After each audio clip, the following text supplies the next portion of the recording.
Donc Genèse au début. Donc on va voir la vocation dans la Bible et les appels dans la Bible, sachant que aussi vous, en vous mariant, vous répondez à un appel, hein, et un appel à se marier avec telle personne.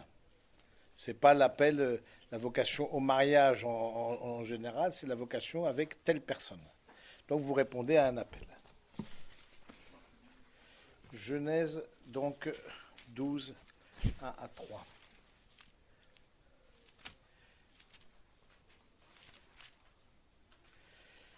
Le Seigneur dit à Abraham, quitte ton pays et ta parenté et la maison de ton père pour le pays que je t'indiquerai. Je ferai de toi un grand peuple, je te bénirai, je magnifierai ton nom. Sois une bénédiction, je bénirai ceux qui te béniront, je réprouverai ceux qui te maudiront. Par toi se béniront tous les clans de la terre. Voilà, donc cet appel lancé à Abraham, il y a plusieurs choses qu'on peut sortir et qui est valide pour toute forme d'appel. Premièrement, répondre à l'appel du Seigneur, ça veut dire quitter quelque chose. Et moi, je vous pose la question, à quoi vous dites non? La force de ton oui, c'est aussi la force de ton non. Qu'est-ce que tu quittes en étant en couple avec cette personne, en vivant cette histoire, cette relation? Qu'est-ce que tu quittes? Donc quitte ton pays, la maison de ton père. Donc c'est vraiment, hein, c'est. Et puis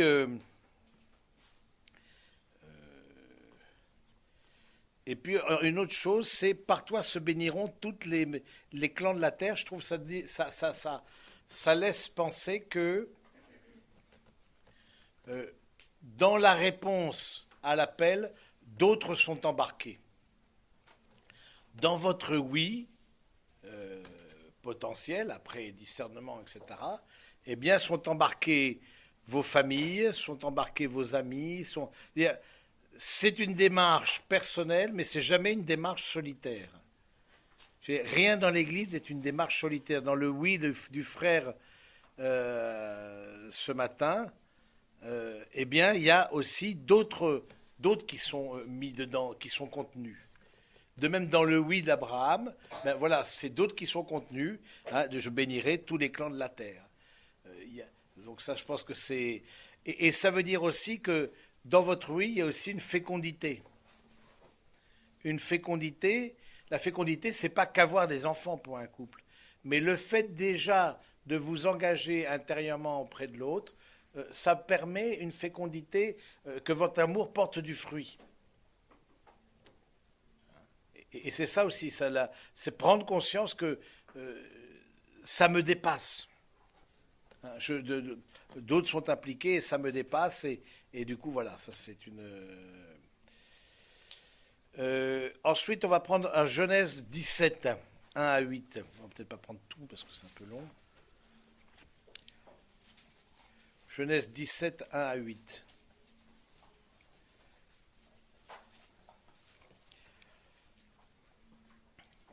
Alors, on va prendre... Attends, où est-ce que c'est? Lorsqu'Abraham eut atteint 99 ans, le Seigneur lui apparaît et lui dit, je suis El Shaddai, marche en ma présence et sois parfait. J'institue mon alliance entre moi et toi, et je t'accroîtrai extrêmement. Et Abraham tomba la face contre terre. Le Seigneur parla ainsi, moi, voici mon alliance avec toi, tu deviendras père d'une multitude de nations, et l'on ne t'appellera plus Abraham, mais ton nom sera Abraham, car je te fais père d'une multitude de nations, je te rendrai extrêmement fécond, de toi je ferai des nations, et des rois sortiront de toi. J'établirai mon alliance entre moi et toi et ta race après toi, de génération en génération. Une alliance perpétuelle pour être ton Dieu et celui de ta race après toi. À toi et à ta race après toi, je donnerai le pays où tu séjournes, tout le pays de Canaan, en possession à perpétuité, et je serai votre Dieu. Plusieurs choses dans ce passage, où là, il y a, premièrement, la révélation d'une alliance.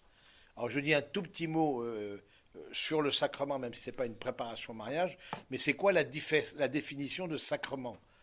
Un sacrement, c'est signe visible d'une grâce invisible. Vous avez le signe du pain et du vin, qui sont la grâce, le signe visible de la grâce invisible du corps et du sang du Seigneur. Et de même, dans le sacrement, vous avez ceux qui se marient à l'Église. Ils sont le signe visible de l'amour de Dieu pour son peuple, de l'amour du Christ qui se donne pour son Église. Donc, dans le sacrement, il y a signe visible. Il y a une alliance. C'est pour ça qu'il n'y a pas de divorce. Il n'y a pas de divorce parce que l'amour, vous êtes, en vous mariant, signe d'un amour qui est toujours à toujours. Donc, à moins qu'on décide qu'il n'y a pas eu mariage, c'est ce qu'on appelle les procédures de nullité, mais à moins qu'on décide qu'il n'y ait pas eu mariage, cet amour-là, il est de toujours à toujours. Maintenant, combien prennent conscience de ça? Epsilon. Beaucoup, c'est avoir la belle robe de mariée, et puis ensuite, ensuite, voilà, et avoir les photos. Mais comme il n'y a pas de vie spirituelle, il n'y a pas du tout de prise de conscience de l'alliance. Vous rentrez dans l'alliance de Dieu. Vous rentrez dans cette alliance faite déjà avec Abraham. Et que le Christ, vraiment la nouvelle alliance, le Christ est venu plénifier. Donc c'est une alliance. Et vous êtes signe de cette alliance-là. Vous êtes les signes visibles, vous comme fille jeune mariée, les signes visibles de cette alliance qui est elle visible, qui est éternelle. Et c'est pour ça que, alors, toutes les religions ne voient pas le mariage comme sacramentaire, sacramentel. Il y a la foi catholique et la foi orthodoxe, mais les protestants ne le voient pas comme sacrement. Dans le judaïsme non plus, c'est pas. Dans pratiquement aucune religion, c'est un sacrement. Parce que toutes les religions n'ont pas de sacrement en tant que tel. Dans beaucoup de religions, on invoque la bénédiction. Il y a un rite de passage de célibataire à marié. En tout cas, pour faire la différence entre la personne mariée et la personne célibataire. Et donc du coup, mais il n'y a pas cette dimension d'être signe d'une réalité transcendante. Du coup, on invoque la bénédiction de la divinité sur les fiancés, mais ils sont signes d'eux-mêmes, c'est tout, mais ils ne sont pas signes de quelque chose. Alors que dans le mariage à l'église, c'est bien sûr qu'il y a la bénédiction nuptiale, mais ce n'est pas le cœur du sacrement. Le cœur, c'est vraiment l'échange des consentements. C'est ce consentement, vous consentez à vous donner totalement comme le Christ s'est lui-même donné pour nous. Et à vous recevoir et à vous offrir comme le Christ. Voilà, c'est cette dimension-là. Donc, et du coup, il y a un changement de nom, vous avez remarqué. Abraham, il devient Abraham. Le H, il vient d'où?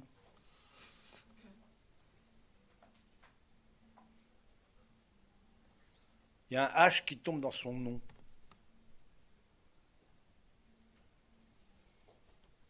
Je pose une colle là. C'est pas le H de Yahvé. Oui. De YHWH, du tétragramme, on fois de l'imprononçable. On peut, t'as commis pratiquement une abomination de la désolation, là, parce que là, tout juif pieux, ça se déchirerait les vêtements et se revêtirait de cendres, parce qu'on ne peut pas prononcer le nom imprononçable. Mais c'est le H qui vient de YHWH, qui est le nom de Dieu dans l'Ancien Testament. Et donc il y a un nom, une lettre du nom de Dieu qui est tombée dans son nom. Ça veut dire quoi? Ça veut dire que, quelque part, il a fait une expérience de Dieu, cet homme-là, par l'alliance qu'il a scellée. Et cette alliance avec Dieu l'a transformé. Et moi, je pose la question, est-ce que le fait d'être avec une personne, est-ce que ça vous a aidé dans votre vie spirituelle ou au contraire, ça vous a éloigné du Seigneur? Est-ce que le fait d'être avec l'autre, ça vous a rapproché du Seigneur? C'est un bon critère de discernement aussi. Ou vous sentez que ça vous a éloigné ou ça vous a rapproché? Si c'est vraiment un appel de Dieu, il y a quelque chose du nom de Dieu qui tombera dans votre nom. Alors votre nom d'état civil, ce sera toujours le même, rassurez-vous. Mais il y a quelque chose qui... Vous aurez fait une expérience spirituelle ensemble. Et je trouve que c'est important aussi de dire, voilà, il y aura une perception du Seigneur qui sera différente. Livre de Samuel, premier livre de Samuel, 3. Samuel, où est-ce que c'est? Premier livre de Samuel 3. Donc Samuel, c'est après le livre de Ruth, après les juges, après Josué, après le Deutéronome, voilà. Et c'est bon, vous y êtes? Premier livre de Samuel, parce qu'il y en a 2. Premier livre de Samuel 3. Avant le livre de Rois. C'est l'appel du jeune Samuel. Ah, 3, premier livre de Samuel, chapitre 3, versets 1 à 19. Le jeune Samuel servait donc le Seigneur en présence d'Élie. La parole du Seigneur était rare en ces jours-là. Il n'y avait pas de vision qui perçait. Or, un jour, Élie était couché à sa place et ses yeux commençaient à faiblir et il ne pouvait plus voir. La lampe du Seigneur n'était pas encore éteinte et Samuel était couché dans le sanctuaire du Seigneur, là où se trouvait l'arche du Seigneur. Le Seigneur appela Samuel et lui dit, me voilà. Appela Samuel et celui-ci lui dit, me voici. Il courut vers Élie et dit, me voici puisque tu m'as appelé. Je ne t'ai pas appelé, dit Élie, retourne te coucher. Il alla se coucher. Le Seigneur recommença à appeler Samuel. Celui-ci se leva, alla vers Élie et dit, me voici puisque tu m'as appelé. Je ne t'ai pas appelé, mon fils, dit Élie, retourne te coucher. Samuel ne connaissait pas encore le Seigneur et la parole du Seigneur ne lui avait pas été encore révélée. Le Seigneur recommença à appeler Samuel. Il se leva, alla vers Élie et dit, me voici puisque tu m'as appelé. Alors Élie comprit que c'était le Seigneur qui appelait l'enfant et il dit à Samuel, va te coucher et s'il arrive qu'il t'appelle, tu diras, parle Seigneur, ton serviteur écoute. Et Samuel alla se coucher à sa place. Le Seigneur vint et se tint présent. Il appela comme les autres fois, Samuel, Samuel. Et Samuel répondit, parle, car ton serviteur écoute. Le Seigneur dit à Samuel, je m'en vais faire en Israël des choses telles que les 2 oreilles en tinteront à quiconque l'apprendra. En ces jours-là, j'accomplirai contre Élie tout ce que j'ai dit sur sa maison, du commencement à la fin. Bon, et puis toute une série de choses extraordinaires. Voilà. Après, bon, c'est il reçoit une parole du Seigneur, ensuite une mission du Seigneur. Bon, c'est intéressant. On va s'arrêter là. Donc jusqu'au verset 12, hein, c'est ça. C'est ça. Premièrement, j'allais dire, l'initiative de l'appel ne vient pas de nous. Nous répondons à un appel. Nous répondons à un appel, ça veut dire que vous avez le fait de vous être découvert, le fait de vous devoir cheminer ensemble, etc. Ça a été quelque chose qui vous est apparu, j'allais dire, parfois ça tombe dessus, un peu le cas des coups de foudre, etc. Mais c'est important d'avoir un regard de foi sur votre histoire. En quoi vous voyez l'autre comme un don de Dieu? En quoi vous le voyez comme une grâce qui vous est faite pour votre vie? En quoi vous le voyez comme une miséricorde pour votre vie? Donc, ce n'est pas nous qui sommes à la source. Même si c'est vous qui choisirez, mais vous n'êtes pas à la source. Et puis deuxièmement, alors je ne vais pas développer parce que je l'ai beaucoup développé dans le topo précédent, l'intermédiaire de quelqu'un pour discerner, la partie du conseil. La partie du conseil, bon, c'est ce qu'on a vu, on ne va pas y revenir, avec Élie qui dit, voilà. Et puis ensuite, la mission. Posez-vous la question, ce qui n'est pas une question facile, et à laquelle peut-être on répond sur le long terme, quel est le charisme de notre couple? Quel est le charisme de notre couple? Qu'est-ce que le Seigneur nous demande? Alors, pas forcément, ça peut être juste dans le quotidien. Je vais dire, c'est pas forcément. Mais quel est notre projet de vie? En quoi et je crois un couple qui tient, c'est un couple qui bâtit une cathédrale. C'est quelque chose qui se met au service de quelque chose qui le dépasse, comme fonder une famille, par exemple, ça le dépasse. Hein, mais servir l'Église, servir la société, se mettre, voilà, se dire ce couple-là qui se met au service, en quoi je suis appelé aussi à un service. Alors dans certains de vos familles, la question du service, ben, c'est dans votre ADN. Dans d'autres, non, vous découvrez. Mais en tout cas, l'appel est toujours un appel pour être envoyé en mission, pour se dépasser soi-même, pour aller au-delà de soi-même. Le prêtre, il n'est pas prêtre pour lui-même.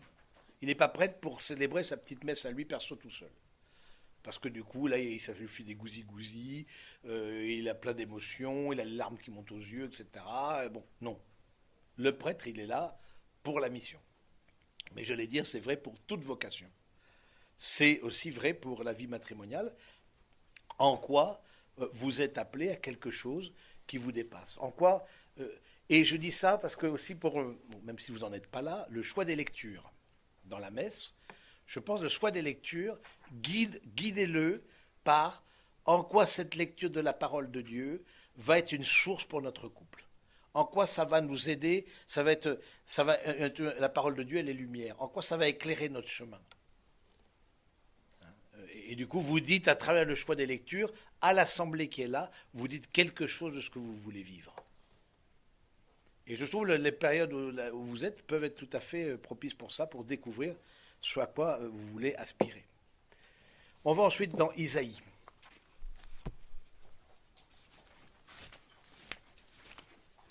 Isaïe, chapitre 6, verset...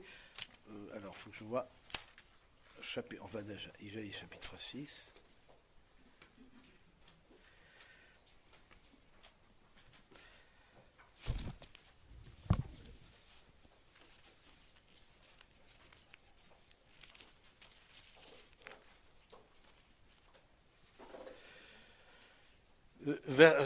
verset 6 et suivant.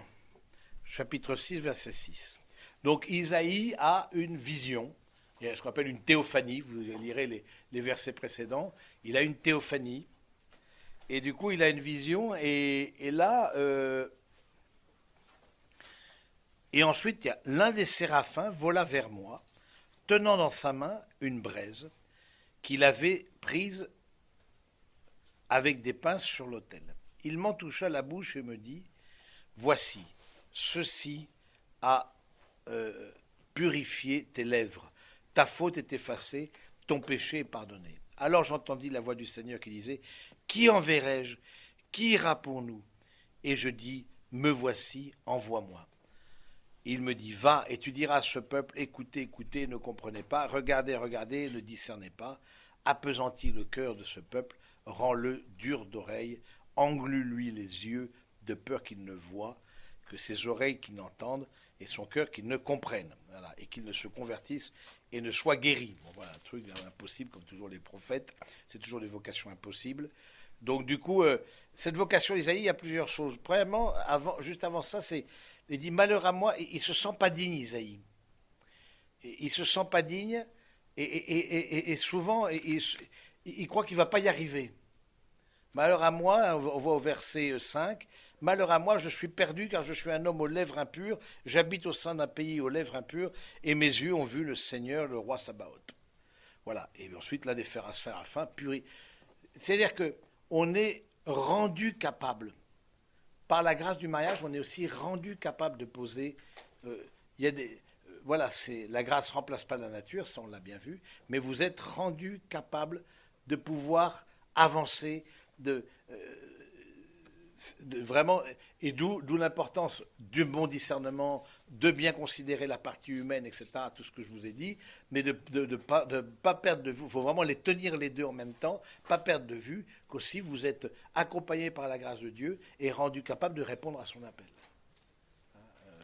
Donc, et du coup, voilà. Mais il y a toujours un sentiment, peut-être de ne pas être capable, de ne pas être à la hauteur, une sorte de peur de l'échec, etc., qui peut parfois nous tarauder et qui, des petits manques de confiance dans le Seigneur, etc.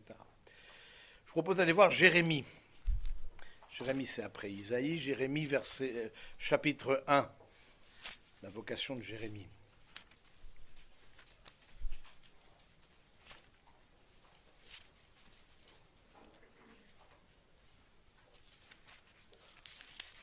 Chapitre 1.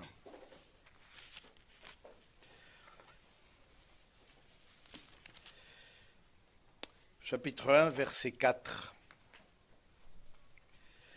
La parole du Seigneur me fut adressée en ces termes. Avant même de te modeler au ventre maternel, je t'ai connu. Avant même que tu sois sorti du sein, je t'ai consacré. Comme prophète des nations, je t'ai établi. Et je dis, ah, Seigneur mon Dieu, vraiment, je ne sais pas parler, car je suis un enfant. Mais le Seigneur répondit, ne dis pas, je suis un enfant, car vers tous ceux à qui je t'enverrai, tu iras. À tous ceux que je t'ordonnerai, tu le diras. N'aie aucune crainte en leur présence, car je suis avec toi pour te délivrer, oracle du Seigneur. Alors le Seigneur étendit la main et me toucha la bouche, et le Seigneur me dit, voici que j'ai placé mes paroles en ta bouche, vois, aujourd'hui même, je t'ai établi sur les nations, sur les royaumes, pour arracher et renverser, pour exterminer et démolir, pour bâtir et pour planter. Voilà. Donc encore des missions assez improbables. Et ce qui est intéressant, c'est, voilà, ne dis pas que je ne suis qu'un enfant. Voilà, ne prétexte pas tes fragilités pour ne pas répondre à l'appel du Seigneur. Ne prétexte pas parce que tu es peut-être perfectionniste, parce que il faut que, etc., pour ne pas rentrer dans la confiance. Moi, je n'interprète ce passage-là comme ça. Et puis, le Seigneur, ça revient souvent dans la Bible, il dit, je suis avec toi, je serai avec toi, je t'accompagnerai. Nous croyons en un Dieu qui intervient dans l'histoire, c'est quand même pas banal. Hein. On croit dans un Dieu qui intervient dans l'histoire, qui intervient dans l'histoire des hommes. Il intervient par des médiations humaines, mais il intervient aussi en faisant naître le désir et en nous rendant capables, en nous donnant des grâces qui nous emmènent au-delà de nos peurs, au-delà de nos limites, etc. Et donc je trouve que c'est beau dans Jérémie, il y a cette dimension d'envoi et cette dimension aussi de confiance, malgré lui-même, il ne se sent pas à la hauteur, etc. Mais sachant que c'est toujours l'appel du Seigneur qui est là. Je vous propose d'aller encore dans Jérémie. Jérémie 20, chapitre 20.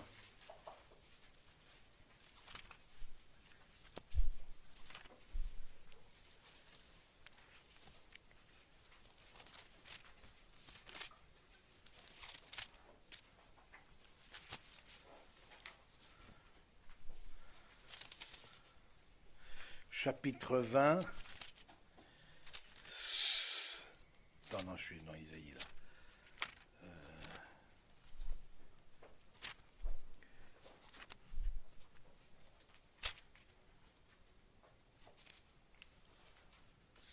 Chapitre 20, 7 à 11.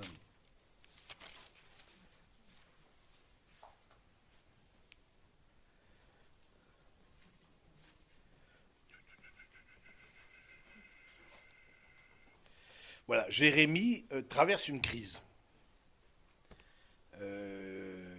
de foi, si j'ose dire, dans le sens où il en a ras-le-bol d'être toujours traité mal, parce que forcément, comme tout prophète, il appuie là où ça fait mal, et du coup, il dénonce l'idolâtrie du peuple, etc. Et à un moment donné, il en a ras-le-bol de sa vocation. Et voilà ce qu'il dit. Tu m'as séduit, Seigneur, et je me suis laissé séduire. Tu m'as maîtrisé, tu as été le plus fort. Je suis prétexte continuel à la moquerie, la fable de tout le monde. Chaque fois que j'ai à parler, je dois crier et proclamer violence et dévastation. La parole du Seigneur a été pour moi source d'opprobre et de moquerie tout le jour. Je me disais, je ne penserai plus à lui, je ne parlerai plus en son nom. Mais c'était en mon cœur comme un feu dévorant, enfermé dans mes os. Je m'épuisais à le contenir, mais je n'ai pas pu. Je trouve ça très beau parce qu'il y a Jérémie qui a un moment de ras-le-bol. Et peut-être dans des vies de couple, peut-être mariés, mais peut-être il peut y avoir une forme de lassitude. Mais je trouve beau justement mais moi, il a ce moment-là, mais en même temps, il se reprend, il fait mémoire de l'appel du Seigneur. Il fait mémoire de ce qu'il a reçu, Jérémie. Il fait mémoire, voilà, c'était en moi comme un feu dévorant. Oui, il y a peut-être des moments difficiles dans la vie de couple, et certains couples sont plus éprouvés que d'autres, que ce soit au niveau santé, relationnel ou professionnel, ou que sais-je. Mais on parlera demain de la question de la certitude intérieure, qui est capitale. C'est en faisant. Pourquoi elle est capitale? Parce que quand j'ai un moment de difficulté, la certitude, en faisant mémoire de cette certitude que c'était lui, c'était elle, eh bien, je peux avancer. Et donc, et c'est ce qui se passe avec Jérémie qui donc avance, s'était enfermé dans ses eaux et voilà, il dit je peux pas dire que voilà, je peux pas dire que le Seigneur m'a pas appelé, comme on pourrait dire en couple, je peux pas dire que j'ai pas été amoureux de cet homme, cette femme et de tout mon cœur et de tout mon être et que bon, même si aujourd'hui pour X raisons c'est difficile. D'où l'importance du discernement par ailleurs. Donc voilà, c'est Jérémie. Ensuite, on peut aller dans le Nouveau Testament.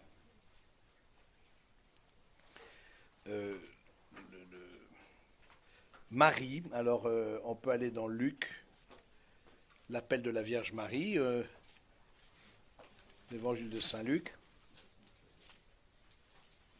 dans l'Annonciation. Luc 1, versets 26 et suivants.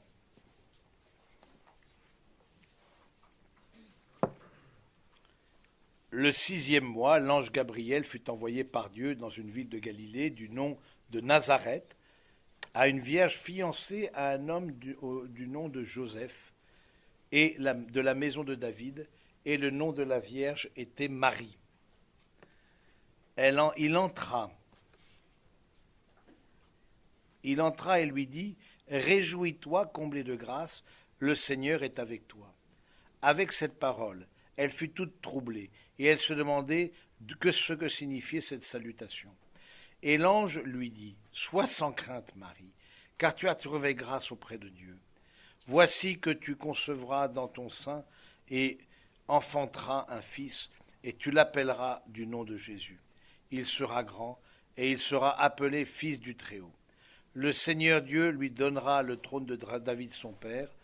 Il régnera sur la maison de Jacob pour les siècles, et son règne n'aura pas de fin.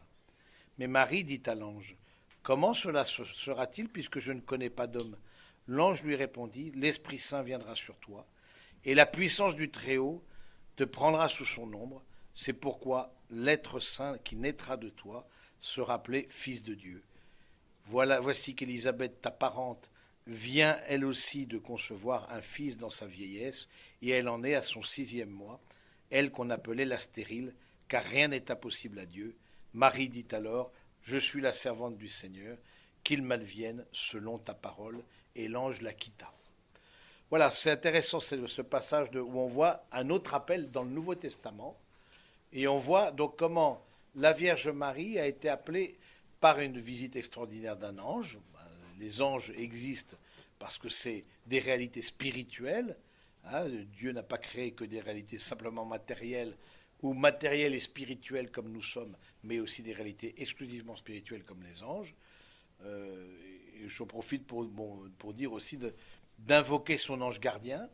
Je trouve que c'est important, ça aussi, la vocation de l'ange gardien, de savoir qu'il y a un ange, une réalité spirituelle qui veille sur nous, qui a mission de nous soutenir, pas seulement pour trouver une place de parking, parce que ça c'est vrai qu'on l'invoque de façon abondante au bout du 40e tour de pâté de maison, mais aussi pour le discernement, d'invoquer votre ange gardien, de demander d'éclairer votre intelligence, justement, il y a cette mission-là.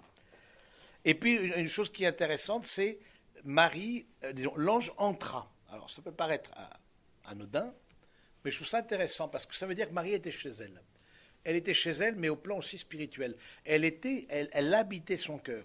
Ma question que je pose, où est-ce que vous en êtes dans la dimension contemplative de vos vies? Où est-ce que vous êtes dans une marche en avant, une course en avant, une hyperactivité, la peur de l'agenda vide? Où est-ce que vous avez des temps seuls, C'est pas parce que vous êtes en couple que vous n'avez pas des temps seuls. Vous vous retrouvez seul, je trouve ça important.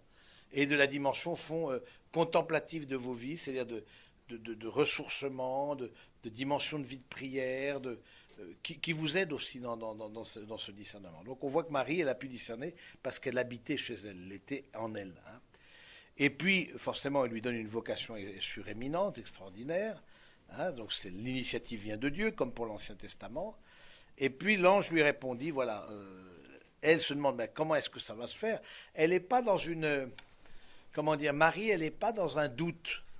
Elle est dans une attitude d'accueil, mais elle se demande juste, comment est-ce que ça va se faire? Comment ça va s'accomplir? Et parfois dans des vies, c'est comme ça. Il y a des choses, on ne sait pas comment ça va advenir. Par exemple, quand il y a des relations qui sont bloquées, par exemple, avec les familles, ça peut arriver. Quand il y a des questions de santé, quand il y a des questions professionnelles, voilà, qui jettent quelque part un ombre sur le couple, une ombre sur le couple. Et voilà, des choses que vous... Comment cela va se faire, Seigneur? On a envie de cheminer, etc. On voit tel obstacle. Et c'est fréquent, ça. Et je trouve l'exemple de la Vierge Marie, c'était pas son appel au début, elle n'avait pas cet appel-là à être la mère du Sauveur, etc. Je pense qu'elle n'avait pas forcément... mais voilà, elle avait peut-être le désir de fonder une famille, Dodi, elle a peut-être le désir de se consacrer au temple, mais elle s'est laissée comme bousculée par l'appel du Seigneur.